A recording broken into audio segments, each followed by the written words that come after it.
होली के 8 दिन पहले से होलाष्टक प्रारंभ होता है।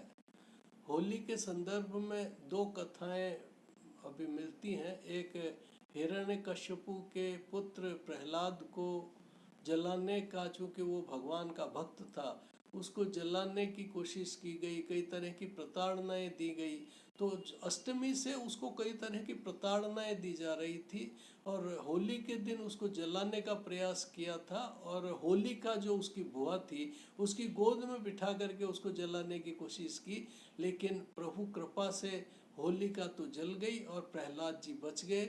इसलिए इस उपलक्ष्य में ये होली मनाई जाती है। और भविष्य पुराण में जो कथा है कि राजा रघु के दरबार में उस समय एक ढूंढा नाम की राक्षसी थी। उस राक्षसी ने बहुत बड़ा प्रकोप फैला रखा था और जो बच्चे घर में चुपचाप बैठे रहते थे उनको वो प्रतिदिन प्रभु से उसको एक आशीर्वाद मिला हुआ था कि प्रतिदिन वो एक बच्चे को आहार रूप में ले लेती थी। इसलिए होली के दिन भगवान को जब इस तरह का आशीर्वाद ले लिया था ढूंढा ने, तो बहुत बड़ा हाहाकार मच गया। सब लोग राजा के पास गए और राजा ने वशिष्ठ जी को जाकर के पूछा कि प्रभु इसका क्या निदान किया जाए।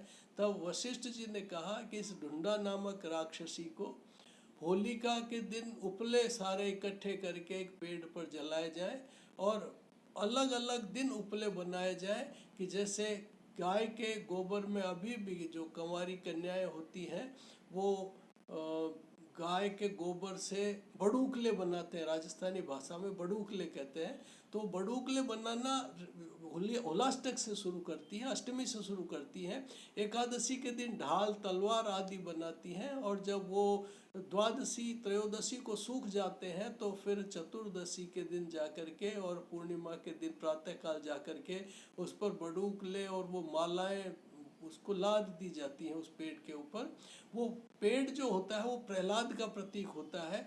उसको जब सारे बड़ूकले होते हैं तो बहनें सारी जो कंवारी कन्याएं वो अपने भाई के लिए, अपने सुहाग के लिए कामनाएं करती हैं और भाई की और अपने परिवार की सुरक्षा की कामना करती है, जिसके लिए ढाल तलवार और कई तरह के प्रतीकात्मक अस्त्र शस्त्र आदि बनाती हैं। और धुलंडी होती है उस होलिका जब जल जाती है तो दूसरे दिन वो इसलिए होती है सब बच्चे उस दिन खूब उपद्रव मचाते हैं, ढाल और कई तरह के लकड़ी वगैरह साथ में लेकर के शब्द अपशब्द सब बोलते हैं और राग कई तरह की रागों में गान गाते हैं, जिससे उनके जो बहुत ही चपल जो बालक होते हैं उनको ढूंढा नामक राक्षसी का प्रकोप नहीं होता।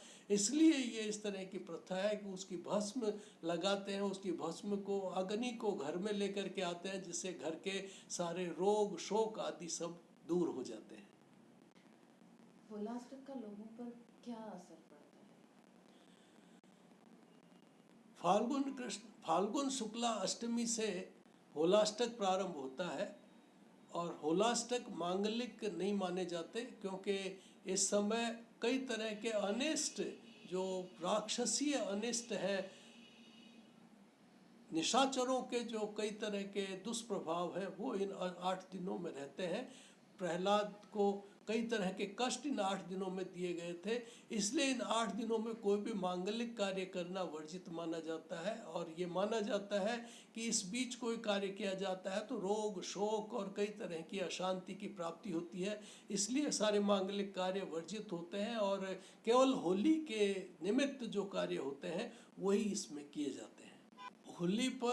होली से पहले भी कई लोगों के कई तरह के ग्रह जब खराब होते हैं उनको ठीक करने के उपाय भी बताए गए हैं कि होली के बाद उनके दान करने चाहिए, पुण्य करने चाहिए, जिससे उन ग्रहों की शांति होती है। जैसे सूर्य यदि किसी का खराब है तो सूर्य के निमित्त नई ब्याई हुई गाय का दान करें, लाल वस्त्र सोना तांबा आदि का यदि दान किया जाए तो सूर्य की शांति होती है और सूर्य का अनिष्ट दूर होता है।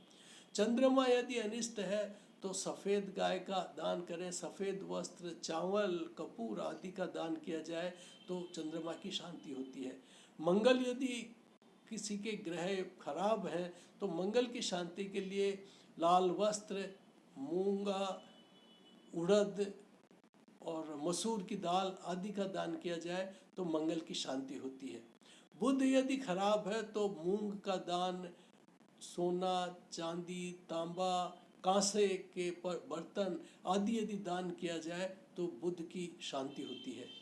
बृहस्पति यदि अनिष्ट कारक है तो बृहस्पति के लिए चने की दाल, हल्दी, गुड़, घोड़ा, शक्कर इनका यदि दान किया जाए और सोना, चांदी, तांबा आदि के बर्तन यदि दान करने का सामर्थ्य हो तो इनका दान करने से बृहस्पति का शमन होता है और वो श्रेष्ठ फल देने वाला हो जाता है। वैसे ही शुक्र यदि अनिष्ट कारक है तो शुक्र के निमित्त नई ब्याई हुई गाय, कई रंग के कपड़े, चावल, सफ़ेद वस्त्र आदि यदि दान किया जाए, मक्खन यदि दान किया जाए, पनीर दान किया जाए तो शुक्र की शांति होती है। शनि के निमित्त यदि उड़द, तेल, तिल, भैंस, लोहा, काली गाय, ब्याई हुई नई काली गाय यदि दान में की जाए तो शनि की शांति होती है। राहु के निमित्त तेल, तिल, लोहा और कंबल और घोड़ा आदि यदि दान दिया जाए तो राहु की शांति होती है।